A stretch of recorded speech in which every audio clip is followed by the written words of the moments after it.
Santiago Nieto, ex titular de la Unidad de Inteligencia Financiera, hoy encargado del despacho de la Procuraduría General de Justicia en el estado de Hidalgo. Le agradezco mucho, doctor, que nos acompañe. ¿Cómo le va? No escucho al doctor Santiago Nieto, a ver si me ayudan. Perfecto, sí, un saludo a todos por allá. Gusto Gracias, estar, doctor. Vicente, nuevamente con ustedes. Oiga, lo estamos molestando porque nos resulta difícil digerir.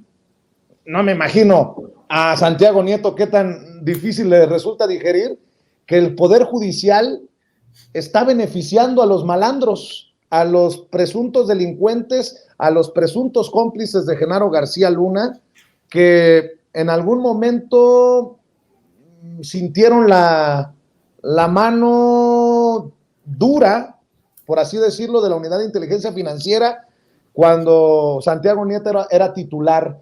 ¿Cómo ve, doctor, que les empiecen a descongelar las cuentas a estos que forman parte del entramado de García Luna, mientras en Estados Unidos aseguran 19 propiedades de la red de Genaro García Luna por allá en Florida? En México, esta red que tejió para su beneficio, vía amparos, pues han recuperado más de la mitad de los dineros que se habían bloqueado. Y tengo entendido, corríjame si estoy equivocado, desde que usted, doctor, era titular de la Unidad de Inteligencia Financiera.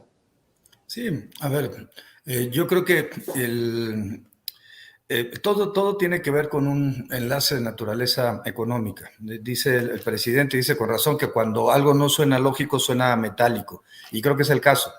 En el momento en que Medina Mora, en el gobierno de Peña Nieto, le toca resolver un caso sobre el congelamiento de cuentas de la Unidad de Inteligencia Financiera, dice que es perfectamente constitucional.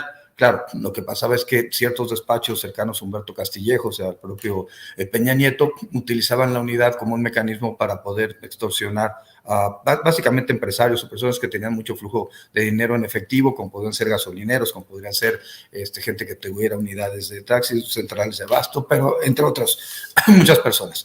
Cuando se perfila ya el triunfo del presidente López Obrador y cuando gana las elecciones, Medina Mora tiene un cambio de criterio y logra convencer a sus compañeros de que la medida del congelamiento de cuentas es inconstitucional, a pesar de que él sabía perfectamente que el estándar internacional pues obligaba a que se mantuvieran los congelamientos de cuentas.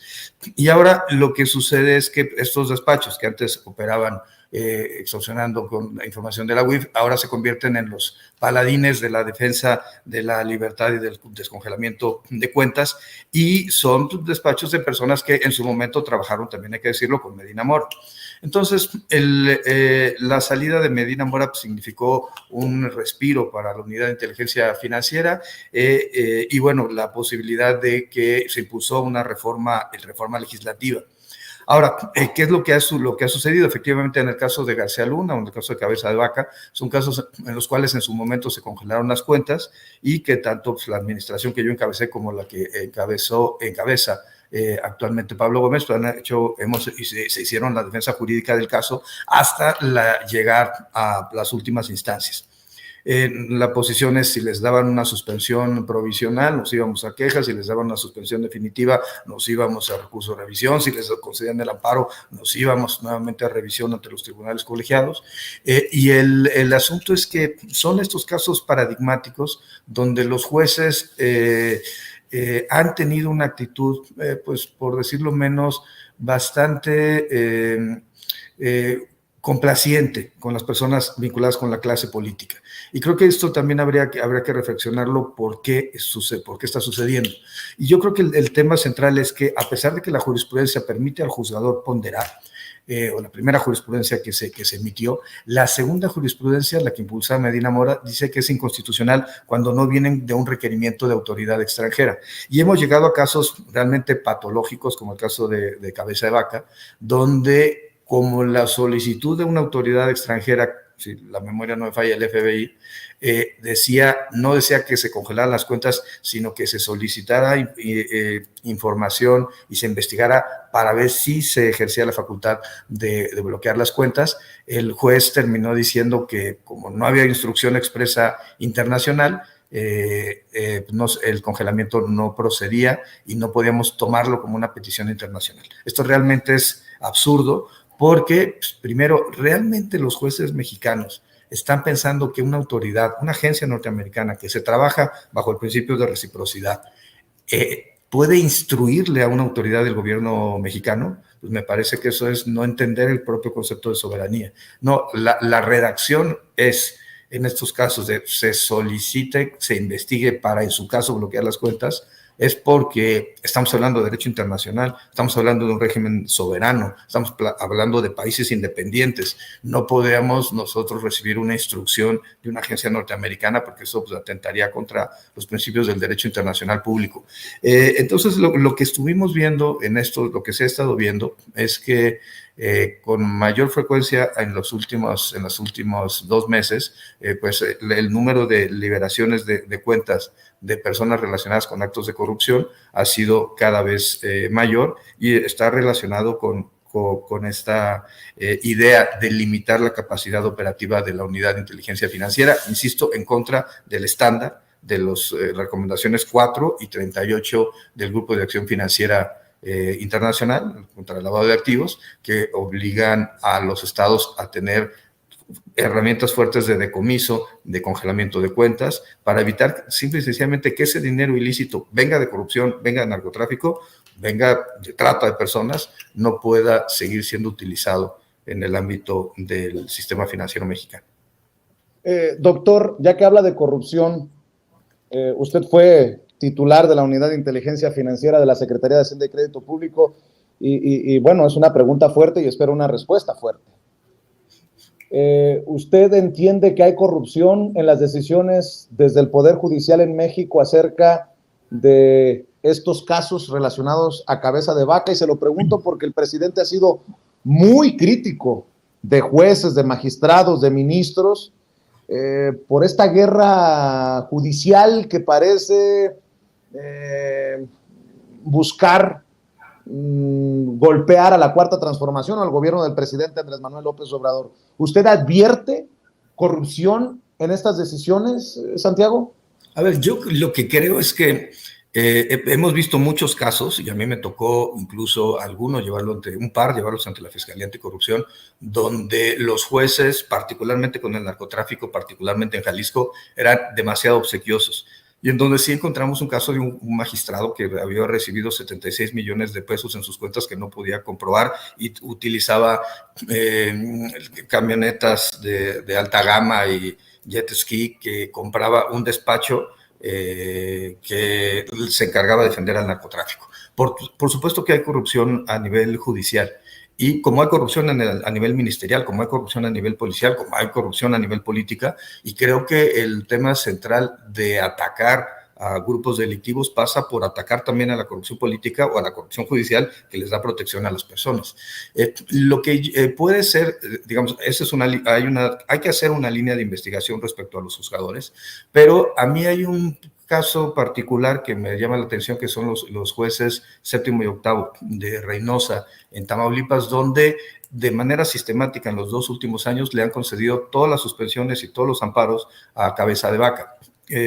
No importa, digamos, ni siquiera los precedentes de la propia Suprema Corte de Justicia de la Nación, y han hecho realmente aberraciones. Creo que es importante que exista, y de hecho hay una iniciativa del diputado Hamlet que plantea hacer readscripción de los jueces federales a cada determinado tiempo para evitar que se sigan vinculando con los grupos políticos locales. El caso del juzgado 8 de Reynosa es muy claro, la protección.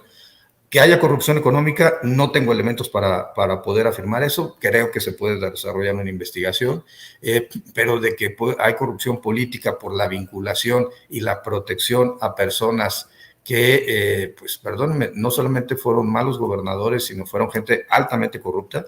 Cabeza de Vaca localizamos en 28 inmuebles solamente a nombre suyo y de sus familiares cercanos,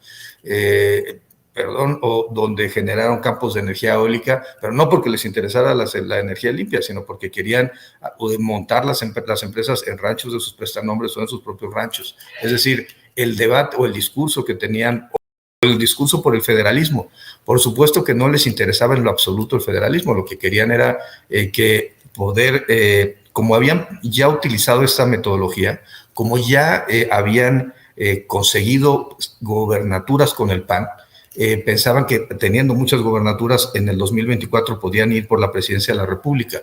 Lo que sucedió es que Cabeza de Vaca empezó a traicionar a sus propios colegas, a Carlos Joaquín en Quintana Roo, a Francisco Domínguez en Querétaro, filtrando videos. ¿Y qué sucedió? Que se fue quedando solo y quiso armar una alianza federalista con la gente del PRI para poder competir con la 4T. Doctor, ya que insiste en el tema Cabeza de Vaca, el exgobernador panista de Tamaulipas, envalentonado por su victoria judicial, señala que usted, Santiago Nieto, cuando era titular de la Unidad de Inteligencia Financiera, mintió tanto a la Fiscalía General de la República como al presidente Andrés Manuel López Obrador. Asegura que los cargos en su contra fueron inventados y falseados por usted. ¿Qué le responde, Santiago? A ver, son muchas mentiras las de Cabeza de Vaca y miente nuevamente. El primer tema que hay que poner sobre el punto es que no hay ninguna falsificación de documentos. El argumento de Cabeza de Vaca es que yo presenté un oficio que me había dirigido una agencia, el FBI, ya lo referí hace un momento, que venía firmado por el titular. No voy a dar el nombre por el deber de confidencialidad de lo mismo, el director en México. Y él presentó un escrito en donde venía una firma distinta a la que yo había planteado. Solamente que lo que se le olvida mencionar es que antes de la firma hay una antefirma que pone A.D. Esto es Acting Director. Y para alguien que nació en McAllen, perdón, ni modo que no sepa, que es la forma como en Estados Unidos se pone el por ausencia que nosotros utilizamos. ¿Qué significó eso? Que el documento que él tiene lo firmó un subordinado del director del FBI en México y por eso tiene el PA y por eso se trata, el AD, perdón, y por eso se trata de una firma distinta. A partir de ahí, él le miente con los mensajes que manda al presidente, con los mensajes que mandó a Secretaría de Gobernación, diciendo que estaba el documento falsificado, lo cual es absolutamente falso. El documento es real y se encuentra el acuse respectivo, evidentemente, pues, en la Embajada Norteamericana. Y también hay que recordar lo que no fue el único documento que mandó Estados Unidos. También por la red Egmont mandó otro documento que está registrado, de que viene desde Estados Unidos por una cuenta cifrada a la cuenta mexicana de la UIF y que forma parte, pues, del expediente que se ventiló. Una segunda mentira es que haya sido exonerado. Él no fue exonerado en ningún momento. Se le concedió un amparo que revoca una orden de aprehensión en donde el tema era la orden de aprehensión por lavado de dinero y por defraudación fiscal respecto a un inmueble,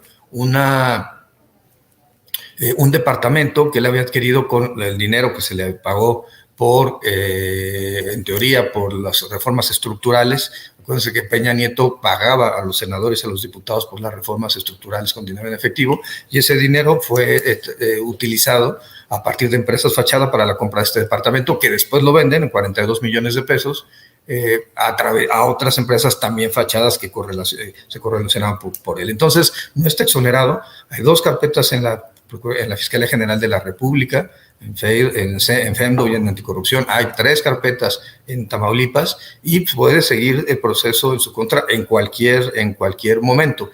Creo que sí lo noto evidentemente envalentonado, pero ojo, no está aquí.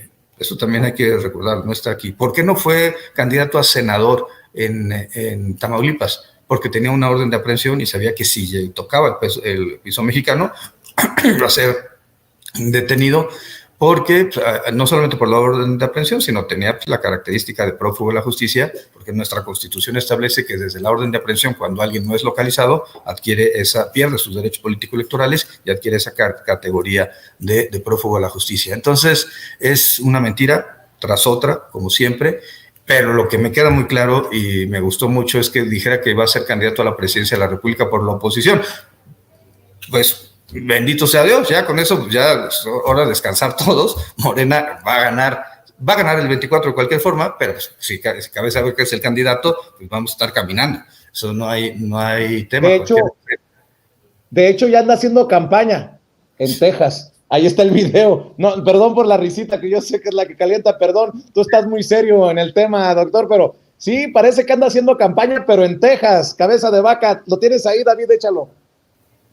Francisco de Vaca. Mi amigo que queremos mucho, Francisco de Vaca. He is the former governor of Tamaulipas. Él es el ex gobernador de Tamaulipas, México. He just wanted to say hello and greet you. Tengo desde los 4 años viniendo a este evento, a este rodeo. Es parte de una tradición familiar. Venía con mi abuelo desde que tenía 4 años. Ya, don David. Digo, era para mostrar que sí, en efecto, cabeza de vaca en su pequeño mundo sí considera que puede ser presidenciable, pero anda como Anaya haciendo campaña en Estados Unidos, doctor. Sí, a ver, es ridículo, pero tiene que ver con esta esquizofrenia, no percepción de la realidad. Fue uno de los gobernadores que quedó al final de su mandato peor evaluado. Morena tuvo unos resultados impresionantes en la elección del Senado recientemente en Tamaulipas por el lamentable fallecimiento del suplente del gobernador Américo Villarreal. También creo que hay que decirlo, Américo Villarreal, igual que Julio Menchaca, son de los gobernadores mejor rankeados del país, y creo que tiene que ver también con esta idea pues, de no permitir que los abusos del pasado permanezcan en el tiempo. Tanto García Luna como cabeza de vaca son cosas que van a quedar mal en la historia del Poder Judicial de la Federación, que ha dado, a lo largo de muchos años, dio muestras importantes.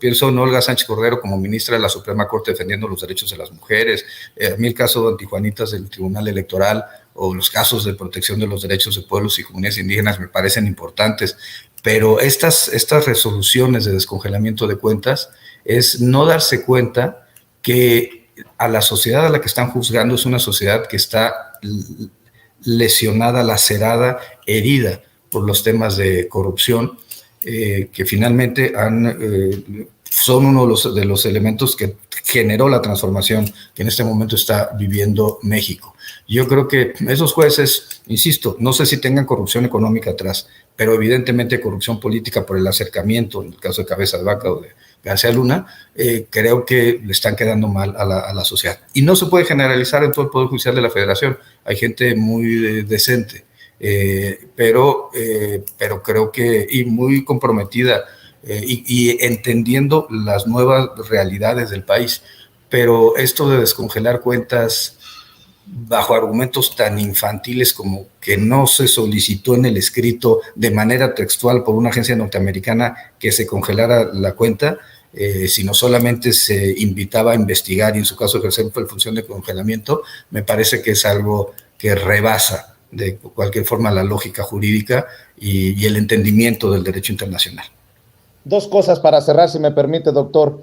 ¿De qué tamaño sería el fracaso para el gobierno de México, para la Unidad de Inteligencia Financiera, si, entre comillas, la librara Cristina Pereira, la esposa de Genaro García Luna, y pudiera quedarse con sus dineros, con sus millones, con sus propiedades?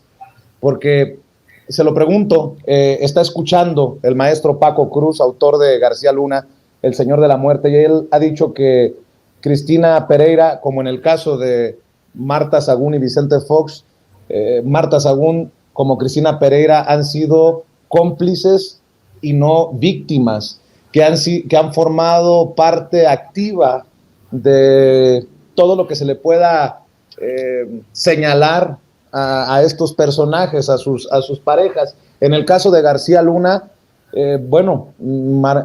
Cristina Pereira ha recibido el mismo día de la declaratoria de culpabilidad contra García Luna el descongelamiento de sus cuentas, y me resultaría indignante, me resultaría insultante, y por eso le pregunto de qué tamaño sería el golpe, el fracaso en caso de que sucediera. No estoy diciendo que va a suceder, pero por ejemplo, veo en el periódico El País las propiedades, y así pues estaría muy cañón para el pueblo de México. Su opinión, Y ya para cerrar, una última pregunta, Santiago. Sí, a ver, en este punto en particular, la batalla se está dando. Además, es una batalla del Estado mexicano, es la Fiscalía General de la República, es por supuesto la Unidad de Inteligencia Financiera. Finalmente la demanda, pero yo creo que también hay que decir que esto no ha terminado. Esta GLAC, que era una de las empresas de García Luna con la esposa, recibió 32 millones de pesos para un diagnóstico, hacer un diagnóstico sobre la Fiscalía Antisecuestro de la Procuraduría General de Justicia de la Ciudad de México en la época de Mancera. Entonces, me parece increíble que eso pueda costar un diagnóstico. Por tanto, pues, evidentemente era algún pago de un favor de naturaleza política. Y también lo importante es que en la demanda que se presentó desde mi época en los tribunales de Florida, la demanda era, el dato que tenía el despacho que fue contratado eran unos 250 millones de dólares, más habría que sumarle los 200 millones que vimos en la operación ilegal de Nunback en México, de dólares estoy hablando, y mi sucesor ha planteado que los datos que tienen ellos actualizados son de 700 millones de dólares. Esto no es menor, y creo que es importante, por tanto, que se prosiga con ese asunto en Estados Unidos. ¿En qué vamos en este momento? Alguna vez ya lo habíamos platicado tú y yo. Ellos presentaron una motion to dismiss para bajar el procedimiento, se les negó, apelaron y estamos esperando, yo creo que en marzo a finales de este mes, estará resolviéndose ese asunto ante la propia, los cortes de Florida, para poder continuar con el juicio y finalmente recuperar los activos que García Luna se llevó a Panamá y de Panamá a Estados Unidos. Para cerrar, Santiago, y agradecerle, doctor, su tiempo, dijo el presidente ayer, creo que fue ayer, antier, lo señaló en la mañanera, que no hay una denuncia especial ante la Fiscalía General de la República contra Felipe Calderón. ¿Qué sabe usted, Santiago, de alguna investigación, de alguna denuncia contra Felipe Calderón? Y lo voy a centrar en algo que no le pude plantear al presidente por cuestión de tiempo el otro día que le expuse mis planteamientos al presidente. En los argumentos finales, la fiscal Erin Reed, a mí nadie me lo contó, yo lo escuché, Erin Reed dijo, y se lo decía al jurado, la defensa les está queriendo plantear que todo mundo está traicionando, que todo mundo quiere vengarse de Genaro García Luna porque es el enemigo número uno, y eso no es cierto. Genaro García Luna no es el enemigo número uno, porque hay gente hacia arriba y hay gente hacia abajo en su red de corrupción. Hacia arriba solamente estaría Felipe Calderón. Por eso lo pregunto, Santiago. Con eso quiero cerrar. ¿Cuál es su respuesta? Bueno, los datos que en algún momento el INE pidió información sobre el Partido México Libre, se le entregó información que vinculaba evidentemente a Felipe Calderón sobre transferencias, transacciones que tenía, y entiendo que eso sirvió de base para que se le negara el registro a ese partido político. También se dio vista ante la Fiscalía Electoral. El presidente tiene toda la razón, no hay una denuncia, digamos, formal, por lo menos por temas de lavado de dinero ante la Fiscalía General de la República, pero sí por delitos que podrían generar delitos naturales electoral, y eso está en manos de la Fiscalía Electoral, y bueno, pues el INE debía continuar también con una investigación. Insisto que sirvió de base para que el partido no pudiera, por mayoría, no fueron todos los consejeros y las consejeras quienes estuvieron a favor de ello, pero por mayoría para que el partido no tuviera registro.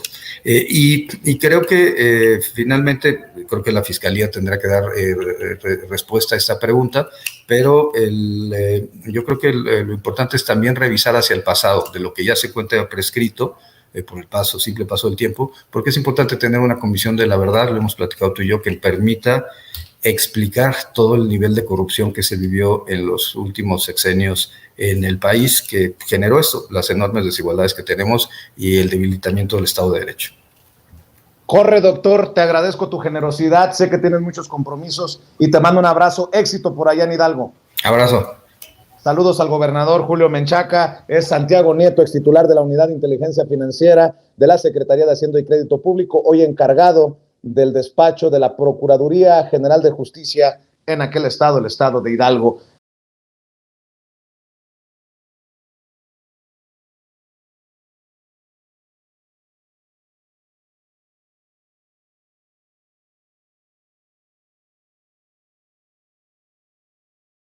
Jaime Hernández, editor de La Jornada Sin Fronteras en el gran periódico La Jornada. Ya llegó el maestro Francisco Paco Cruz, autor de García Luna, El Señor de la Muerte, para hablar de García Luna, y después les tengo un tema que va a interesarles. Por cierto, en cualquier momento también puede entrar Santiago Nieto, el extitular de la Unidad de Inteligencia Financiera. Creo que va a ser interesante para el diálogo, y si me permiten, déjenme iniciar con esto.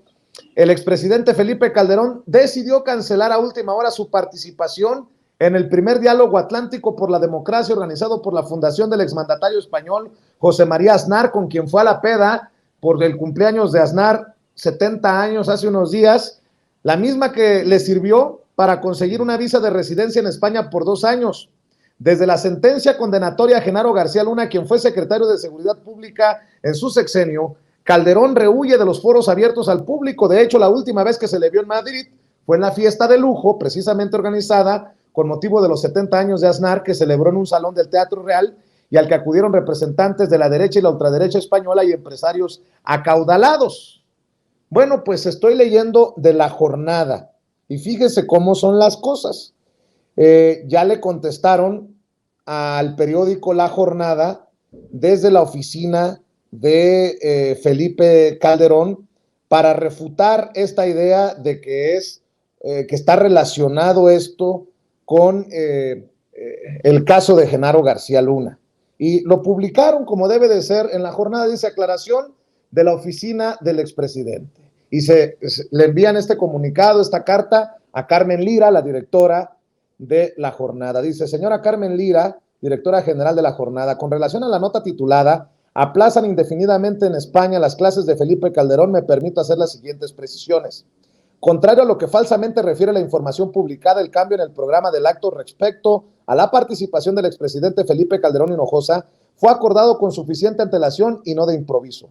Además de que el instituto tiene por práctica no publicar el calendario de sus actividades con innecesaria anticipación, la modificación permitió dar espacio a la presidenta de la Comunidad de Madrid, Isabel Ayuso, y a que el licenciado Calderón pudiera cumplir con compromisos de trabajo en Londres. Con compromisos de trabajo, válgame Dios. Lamentamos que se descontextualice el hecho y se pretende engañar a la opinión pública con datos imprecisos. Como usted sabe, el Instituto Atlántico de Gobierno, por conducto de su presidente José María Aznar, invitó al expresidente Calderón a colaborar en diversos proyectos académicos orientados a examinar la situación política y económica de Iberoamérica. Las actividades académicas del exmandatario Calderón con el instituto continúan conforme con lo acordado y no se han suspendido. Sin otro particular, le solicito la publicación de la presente y firma Miguel Ángel Sosa Román, director de comunicación de la oficina del expresidente Felipe Calderón Hinojosa. Qué extraño que mis compañeros no lo hayan puesto en pantalla, pero bueno. Primero, ¿clases de qué? Me pregunta Toño. ¿De asociación delictuosa? ¿De lavado de dinero? Mi querido Paco, conste que esto no tiene nada que ver con lo del veredicto de culpabilidad contra García Luna, su cómplice. Conste que la ausencia de Margarita Zavala, que ya regresó por fin a la Cámara de Diputados, a su chamba, nada tiene que ver con un control de daños, ni de medirle el agua a los camotes. ¿Les crees? Yo no. Mi querido Paco, te escucho. Vicente, buenos días. Jaime, ¿cómo estás? Fin de semana, pero mira, Vicente, hablando de tacos ahorita que no he desayunado, por favor, no seas cruel, Vicente, pero bueno, mira, no, te voy a decir primero, pues si piensa Vicente, discúlpame, Vicente, piensa Felipe Calderón que estamos como en su sexenio, nos estamos chupando el dedo, ¿sí?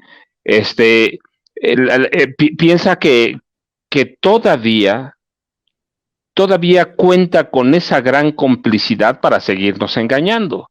Sí, la verdad es que, mira, ¿cómo se puede parar en un foro abierto ahorita? ¿Cómo lo van a ver?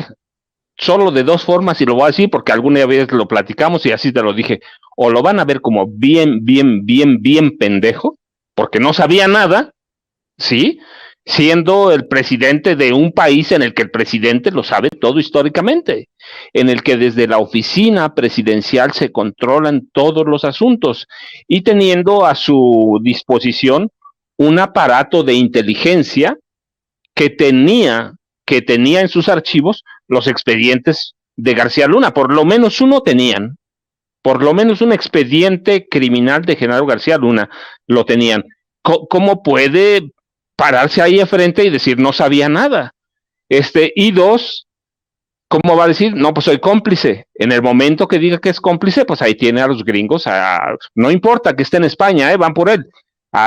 Quiero ver que diga que es cómplice, que sí sabía, y que los gringos se hagan patos y digan, no, pues ahí lo dejamos.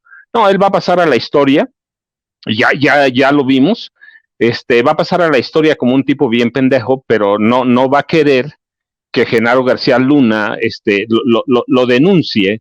Por eso hay muchas cosas. Mira, es un tema que es como una telaraña. Genaro García Luna está asumiendo las culpas de todos.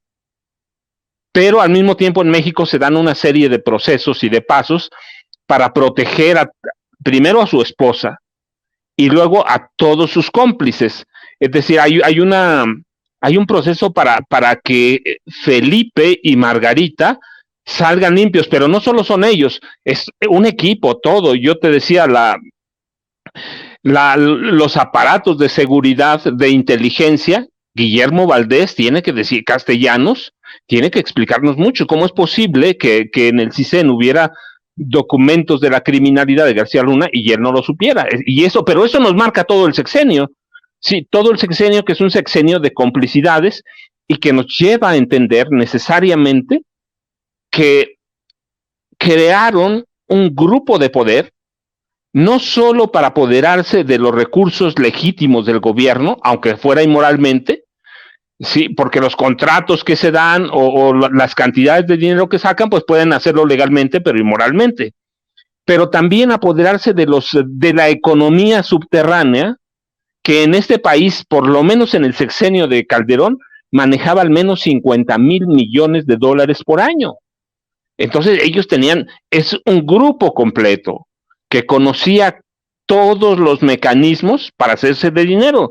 Felipe y su familia lo probaron desde la Secretaría de Energía, ¿te acuerdas? Toda su familia se enriqueció, empezando por los hermanos de Margarita, a través de sus empresas de venta de tecnología o desarrollo tecnológico, todos, y llegando al gobierno, todos. Pero si es la familia, pues tiene que haber un grupo que los respalde, un grupo que los apoye. Entonces, Felipe, ¿con qué cara se va a parar ahora mismo a dar clases o dictar conferencias en España? Si acaban de dar el veredicto de culpabilidad, y no en un delito, en todos, por más que no quieran ver o que digan, no, pues mira, es que el jurado eran bien burros, es que los del jurado eran unos ignorantes. Pues pueden dar las explicaciones que sean, pero lo juzgaron bajo leyes de Estados Unidos que han juzgado a cientos de personas, ¿sí? A decenas de miles, si nos atenemos a las estadísticas, decenas de miles. Y en ese sistema de justicia que ha funcionado en un país que es un imperio, encontraron culpable a su hombre más cercano, a su hombre de confianza, al hombre que lo hizo presidente. Entonces, ¿cómo se va a parar? Pues sí, nos vamos a seguir chupando el dedo, Vicente, Jaime.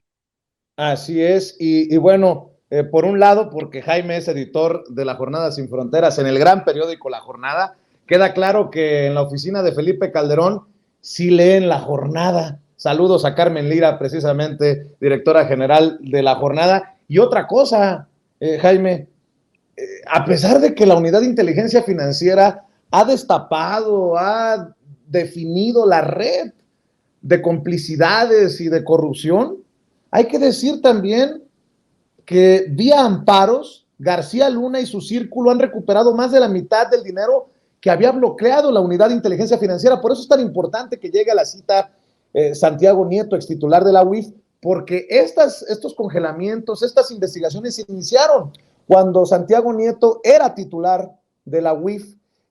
Dicen en la Unidad de Inteligencia Financiera que a través de amparos se ha desbloqueado más de la mitad del dinero que en un inicio se congeló en el caso de Genaro García Luna, a quien se le acusa de encabezar durante más de 20 años redes de corrupción que terminaron en peculados y contrataciones indebidas. Vía judicial, García Luna, personas y empresas que la UIF vincula con él, han recuperado todo ese dinero. Vía judicial, pues confirma la UIF lo que hemos venido diciendo, mi querido Jaime. Las redes de intereses reaccionan desde este poder judicial que tanto nos debe a los mexicanos. Sí, yo creo que aquí ha quedado demostrado que las dos trincheras más importantes de la derecha y del antiguo régimen son el Poder Judicial y el Instituto Nacional Electoral. ¿Qué es lo que tienen en común estas dos instituciones? Lo que tienen en común es que interpretan como les dé su gana la ley, de forma discrecional. El presidente hablaba precisamente en la mañana al tratar de explicar cuáles son los cambios sustanciales que se van a dar en el INE. Y el reportero que estaba tratando de forma insistente cuestionar estos cambios, pues el presidente hizo algo que hace de manera magistral, obligar a ver a esta gente, a ver por el espejo retrovisor, decir, a ver, esto puede incurrir en ilegalidades, bueno, ¿y qué pasaba antes? Basta con poner una fotografía de un antes y un después en el caso del INE y también poner una fotografía del antes y un después en el aparato judicial. Antes se perdonaba todo. Los machuchones políticos, los abogados con conectes en la Suprema Corte libraban todo, todo, todo, todo. No caía ningún criminal y podemos encontrar antecedentes desde, por ejemplo, cuando se le descongelaron las cuentas a Raúl Salinas de Gortari por un escándalo relacionado precisamente por su asociación con los cárteles de la droga. Imagínate desde cuándo viene esta práctica de la Suprema Corte de Justicia de siempre sacarle las castañas del fuego a los machuchones, a los corruptos. Dime. Jaime, ¿por qué no le preguntamos a Santiago Nieto? Permítanme hacer este paréntesis que les proponía y siéntanse en la libertad, mi querido Paco, mi querido Jaime. ¿Opiniones de lo que hemos platicado con Santiago? Sí, pero claro que sí. Pero mira, estaba Jaime, ¿qué te parece que lo de Jaime? O bueno, lo digo yo como quieran. Sí, yo sí tengo una, mira, es claro que tenemos un agujero negro en las leyes, yo a veces lo llamo galimatías, un galimatías judicial propiciado por intereses políticos, pero la cuestión es que debemos pararnos en la realidad. No va a haber readscripción de jueces ni de magistrados. No va a haber cambios en este momento porque la Suprema Corte la presidencia de la Suprema Corte de Justicia de la Nación tiene un criterio eminentemente político y viene de un grupo de la presidencia de la República que encabezó Enrique Peña Nieto y su asesor jurídico o el titular jurídico de la presidencia de la República. Entonces no va a haber cambios, no va a haber nada. Y si se presenta una nueva iniciativa en el Congreso de la Unión, en la Cámara de Diputados, en este momento no va a avanzar con la rapidez que se requiere.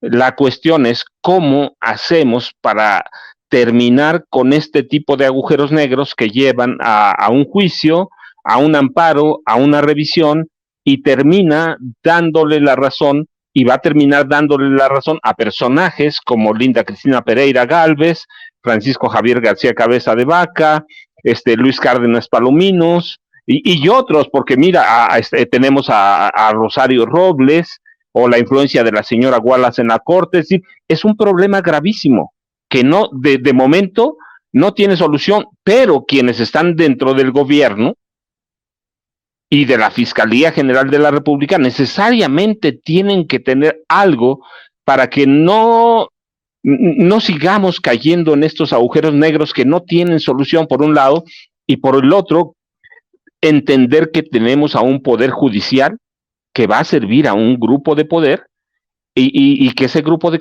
poder lo encabezaba Peña Nieto, quien tuvo arreglos con Felipe Calderón en las elecciones de 2012, que llevaron a Peña a la presidencia. Es decir, estamos como en un limbo o en un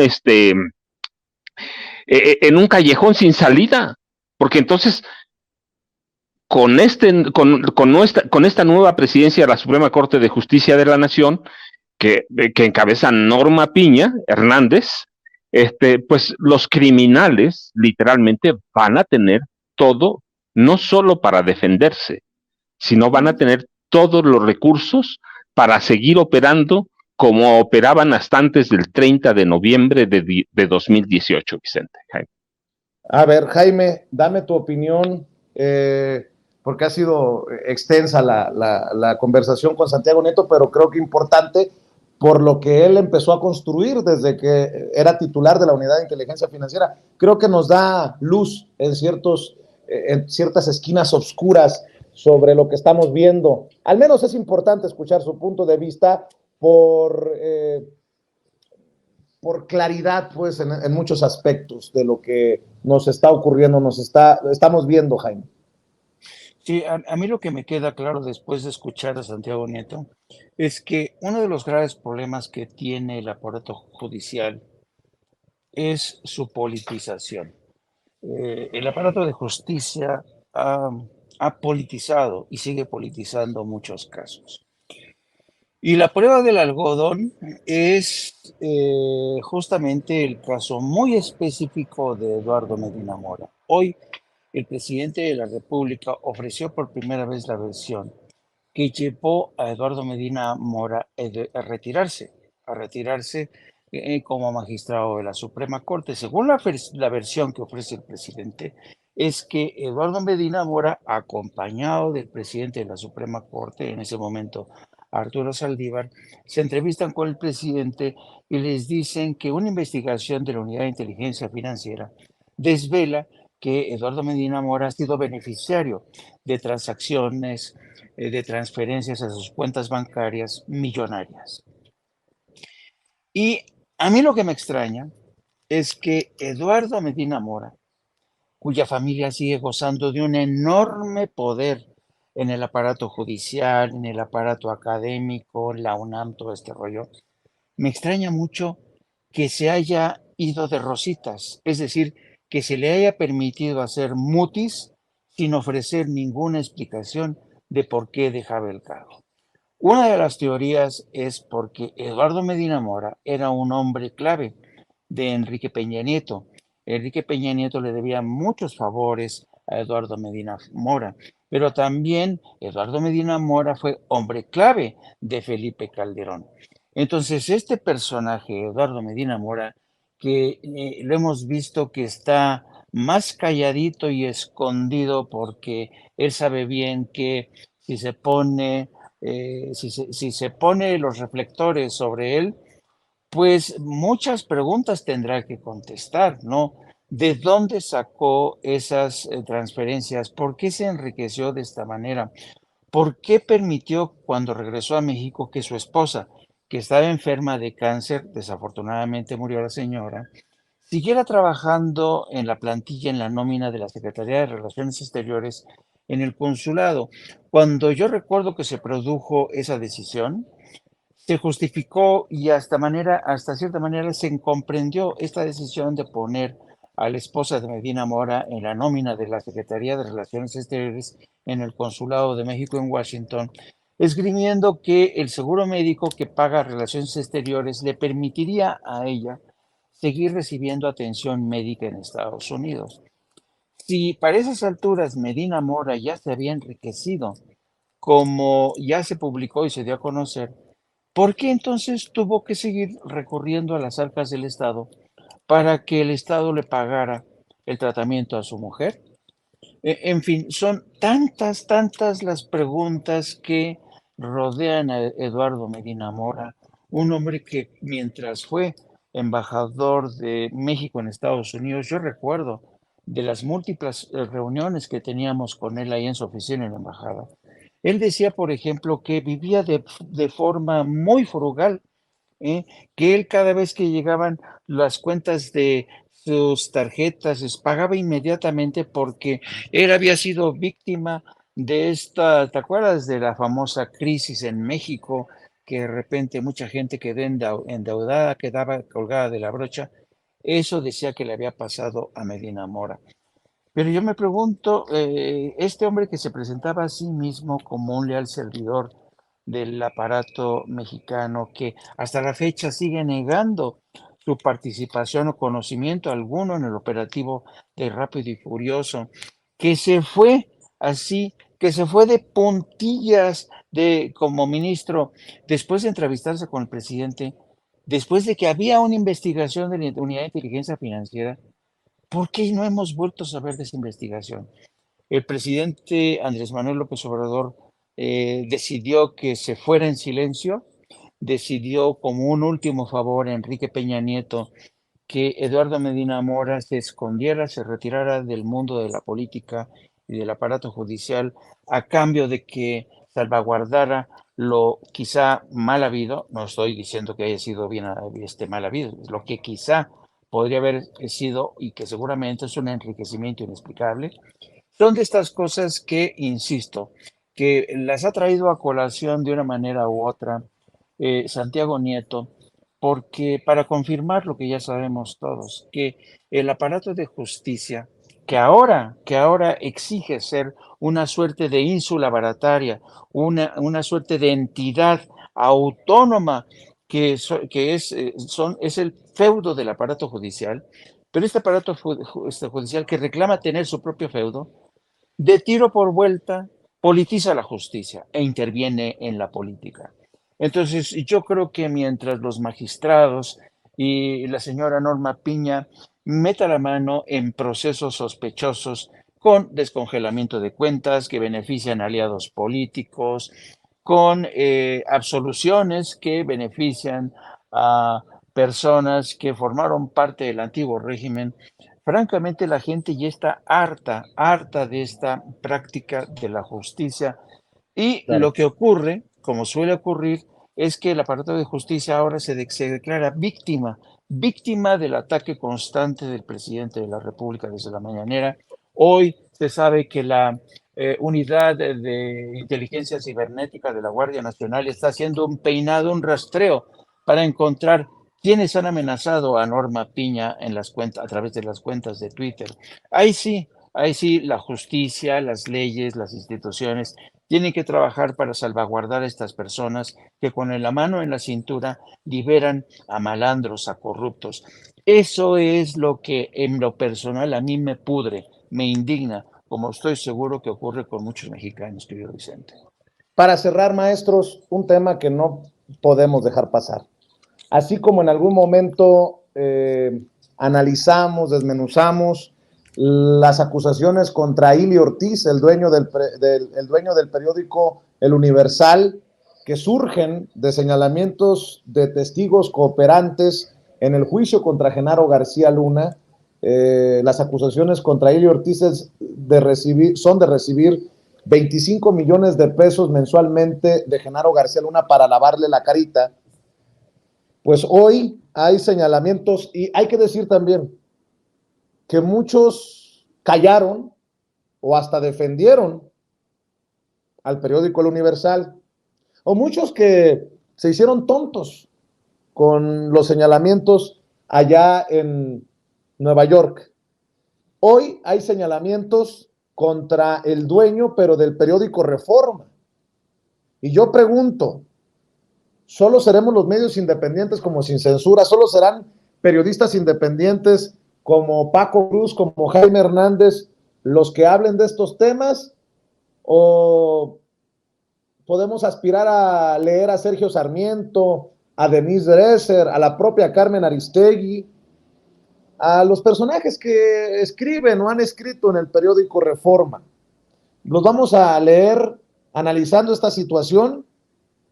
Juan Alberto Vázquez, quien tengo entendido cubrió el juicio a Kid Raniere, el líder de la secta sexual NXIVM, que investigó y publicó su libro La secta que sedujo al poder en México, de acuerdo a Jesús García, periodista independiente del periódico La Opinión en Estados Unidos.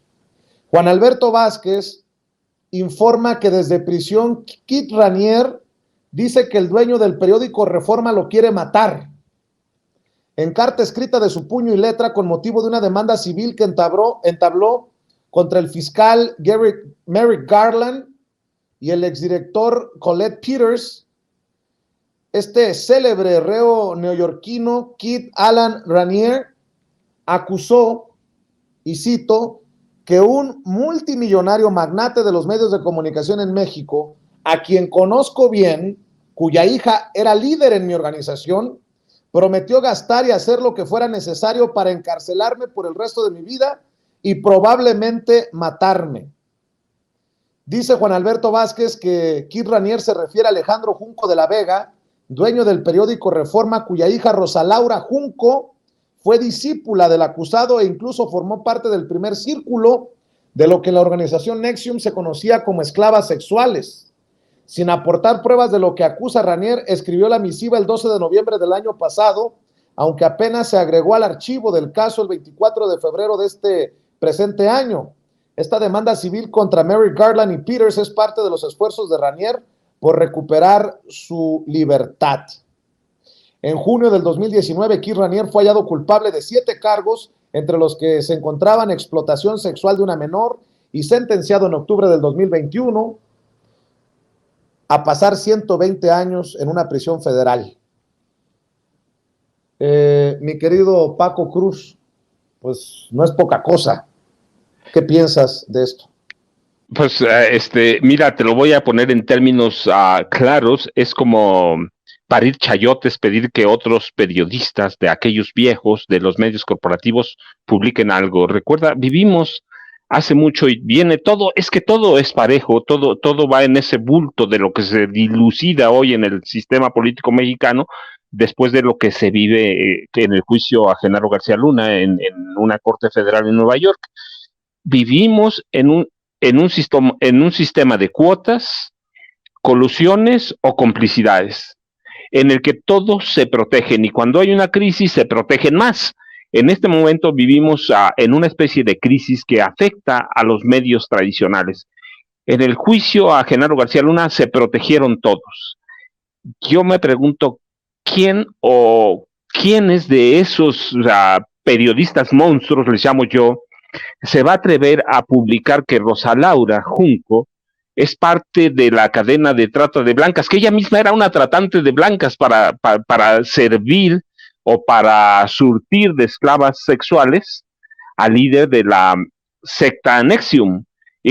Pero no solo ella, a ver quién se va a atrever a involucrar al hijo del presidente Carlos Salinas de Gortari. Si tenemos a dos personajes, a dos juniors, el hijo del presidente Carlos Salinas de Gortari y a la hija del dueño del periódico Reforma. Es decir, solamente van a tocar el tema a menos que sea necesario y lo van a hacer con pétalos de rosa, lo van a hacer con mucho o con extremo cuidado. Nadie se va a atrever porque todos tienen cola que le pisen, no solo porque les pisen a ellos. Yo quiero ver qué periódico se atreve, digamos, por ejemplo, el Universal, que se atreva a tratar el tema de trata de blancas de Rosa Laura Junco, y también tiene juniors, es decir, todos los dueños de los periódicos en este país, que son viejos, que son los mismos, tienen una cola que les pisen, y tienen juniors que eventualmente se van a hacer cargo de sus medios de comunicación. Así que nadie va a tocar a ella, nadie va a tocar al dueño de Reforma, que además, bueno, recuerda, tiene un historial ahí bastante oscuro con su papá. Entonces, ¿quién va a tocar? ¿Quién se va a atrever a decir que ella era una tratante de blancas y que debía estar entre la justicia y que ahí estaba el hijo del presidente Carlos Salinas de Gortari también?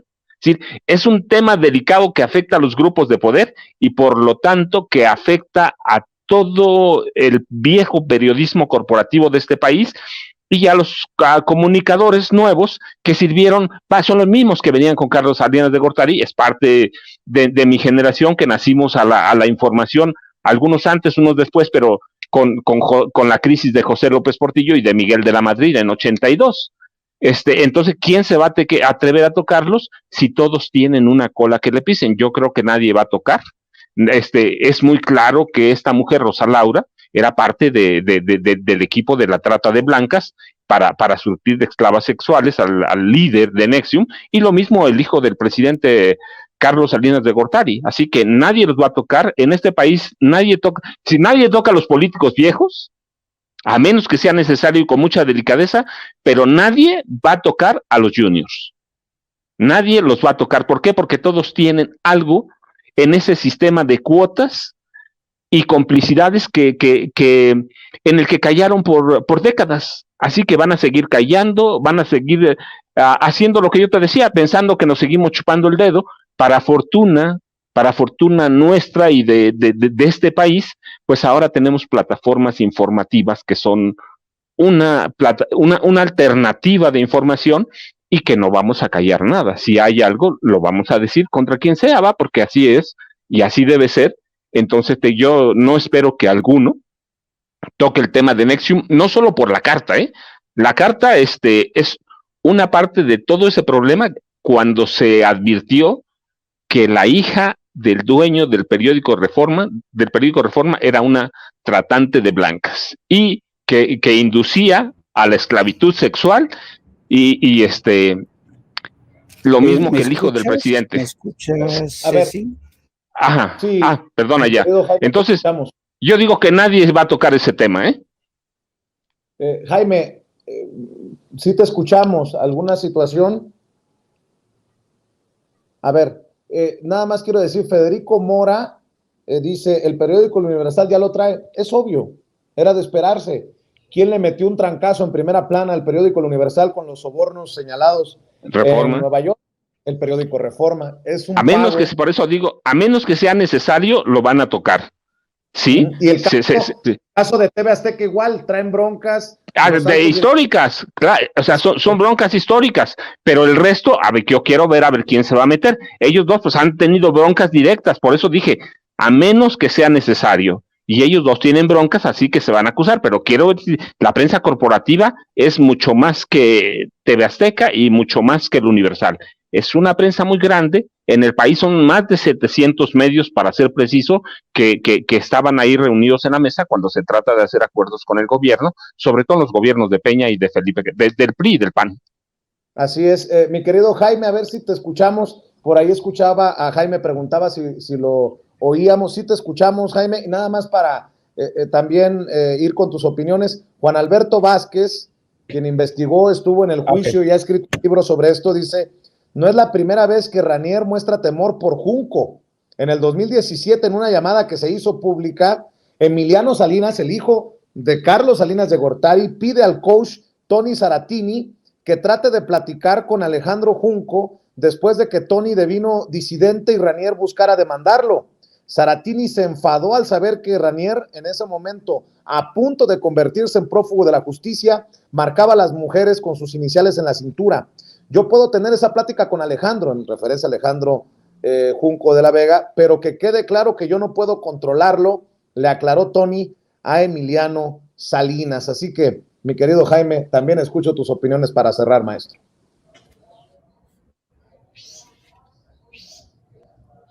¿Me escuchas, Jaime? Mira, yo creo que estos dos ejemplos de la hija de Junco. Sí, te escucho. Adelante, escuchas? maestro. Sí, adelante. Escúchame. Ok. Te decía que estos dos ejemplos te hablan como lo que decía ya Paco, ¿no? La mala crianza que tuvieron los hijos de Carlos Salinas de Gortari, pero también de la isla Rosa Laura, ¿no? Durante mucho tiempo se dijo que la hija del presidente, la hija del señor Junco, pues era una víctima, ¿no? Y lo mismo de Emilio. Y te acuerdas que hubo toda una operación de encubrimiento para que no se investigara, para que no se ahondara, y evidentemente Reforma fue uno de los medios que llevaban al frente esta estrategia de encubrimiento. El periódico Reforma del señor Junco se ha convertido en un periódico experto en ocultar sus propias vergüenzas, sus alianzas inconfesas, y es un periódico que se ha convertido en francotirador del antiguo régimen, ¿no? Y esto demuestra que la autoridad moral y ética de Reforma dista de ser perfecta. Y este testimonio a mí me llama la atención, ¿no? Porque fíjate que este señor Ranieri ha decidido elevar el tiro y lanzarse contra el fiscal general Merrick Garland y contra el director de la Oficina Federal de Prisiones, con el señor Colette Peters, para lamentar y quejarse de que él sigue teniendo enemigos fuera de prisión, entre ellos el señor Junco. Este es un escándalo que merece ser esclarecido, que los investigadores y los reporteros de Reforma deberían de investigar para recuperar algo de credibilidad, digo yo. Ya sabemos que no lo van a hacer, que el periódico Reforma suele ver la paja en el ojo ajeno, pero no la viga en el propio. Y ocurre lo mismo con otros medios como Televisa. Nos enterábamos apenas hace unos días con lo que ocurría con Televisa, y que se ha visto obligada a pagar una multa por los acuerdos que tuvo con el tema del fútbol, y así con todos los medios de comunicación, ¿sabes? La porquería que atañe a las familias, a la propia empresa, se ocultan sus vergüenzas, porque saben ellos muy bien que la imagen, tanto de Reforma como de Televisa, ya de por sí está bastante maltrecha, y claro, van a tratar de meter bajo la alfombra este tipo de escándalos. Pero de cualquier manera, yo creo que va a estar canijo que Reforma recupere la credibilidad perdida. Esta historia de la hija del señor Junco la han venido, ¿sabes?, pateando, pero resurge como ha ocurrido hoy, y sospecho que esta no va a ser la última vez que nos enteramos de esto, a pesar de ya que desecharon esta petición del señor Ranieri. Yo sospecho que este tipo de escándalos van a seguir persiguiendo tanto a la hija del dueño de Reforma como al hijo de Carlos Salinas de Gortari. Mi querido Jaime, cerremos invitando a la gente a tus trincheras, maestro. Yo agradecido por la paciencia y por la generosidad. Se viene tu programa al rato, hay que invitar a la gente para que no solamente te vea, sino que se suscriba al canal.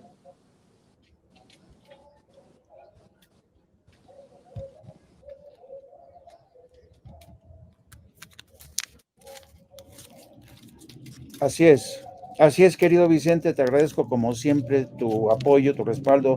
Dentro ya de 1 hora y algo vamos a entrar al aire en Opto para Cínicos. Les pido que se suscriban y por favor también no dejen de seguirme a través de las redes sociales @Jaime Journo y a través de la sección de la Jornada Sin Fronteras. Le mando un abrazo a nuestro querido amigo Paco Cruz y nos vemos más tarde. Claro que sí, te mando un abrazo, Jaime. Mi querido Paco, también cerremos invitando a la gente a tus redes sociales, agradecido y lo que le sigue, y ojalá que la gente siga buscando García Luna, el Señor de la Muerte, y al pendiente de tu próxima obra, tu próximo bebé, mi querido Paco. Pues aquí pariendo chayotes, como dicen, pero no, mira, primero vamos a ir con Jaime en Opto para Cínicos, y luego vamos, ya sabes, @Paco Cruz Jiménez, y en Twitter, Francisco Cruz Jiménez en Facebook. Yo les agradezco mucho, Jaime, un abrazote, nos vemos al rato. Vicente, ya dijiste tú, empezando el programa, empezando la mesa, vamos por los tacos, pues vamos por los tacos, es viernes, así que vamos a desayunar. Los tacos y el cuerpo lo sabe. Provechito, maestro, provechito, nos vemos, que pasen. A los dos, hasta luego.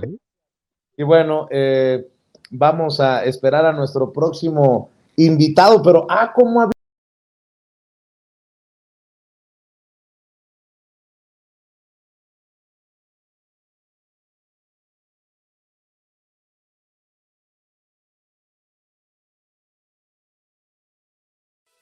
Amigos, amigas, regresamos en breve, pero mientras seguimos hablando sin pelos en la lengua, sin censura, usted puede suscribirse a nuestros 3 principales canales en YouTube. Sin Censura Media, en donde tenemos más de 1,600,000 suscriptores. Sin Censura TV, en donde tenemos más de 1 millón de suscriptores. y en Sin Censura Presenta, en donde queremos llegar muy pronto a los 100,000 suscriptores. Si usted ya está inscrito en Sin Censura Media, suscríbase en Sin Censura TV. Si ya está suscrito en Sin Censura TV y Sin Censura Media, suscríbase a Sin Censura Presenta. Recuerde que es gratis, no tiene que sacar un solo centavo de su bolsillo para apoyarnos. Dele clic en la campanita para que los señores y señoras de YouTube envíen las notificaciones cuando estemos transmitiendo en vivo y en directo o estemos subiendo videos. También nos puede seguir en Twitter en @Vicente Serrano y hasta en Instagram. Ojo, también estamos en Instagram. Son nuestras redes sociales y con el apoyo de ustedes seguimos creciendo, porque con ustedes todo, sin ustedes nada.